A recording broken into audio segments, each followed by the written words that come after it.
கச்சத்தீவை மீட்க வேண்டும் என்று இன்றைய முதலமைச்சர் பேசுகிறார். யார் தாரவாத்து கொடுத்தது? திரு கருணாநிதி.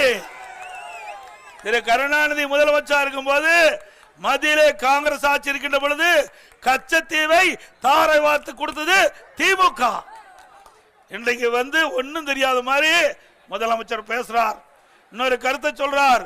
நாங்கள் தமிழ்நாடு அரசு தொடர்ந்து வற்புறுத்தி வருகிறது, கச்சத்தீவை மீட்க வேண்டும் என்று மத்திய அரசு கண்டுகொள்ளவில்லை என்று ஒரு பொய்யான குற்றச்சாட்டை, ஒரு பிம்பத்தை ஏற்படுத்துகிறார். திரு ஸ்டாலின் அவர்களே, திராவிட முன்னேற்ற கழகத்தை சேர்ந்த நாடாளுமன்ற உறுப்பினர்கள் 16 ஆண்டு காலம் மத்தியிலே ஆட்சி அதிகாரத்திலே இருந்தீர்கள். அந்த 16 ஆண்டு காலம் ஆட்சி அதிகாரத்தில் இருக்கின்ற பொழுது இந்த கச்சத்தீவு உங்களுக்கு கண்ணுக்கு தெரியவில்லையா? இந்த மீனவர்கள் உங்களுக்கு கண்ணுக்கு தெரியவில்லையா? 16 ஆண்டு காலம் மத்தியிலே ஆட்சி அதிகாரம் இருக்கின்ற பொழுது மத்திய அரசிடம் இருந்து கேட்டு வாங்கி கச்சத்தீவை மீட்டிருக்கலாம்.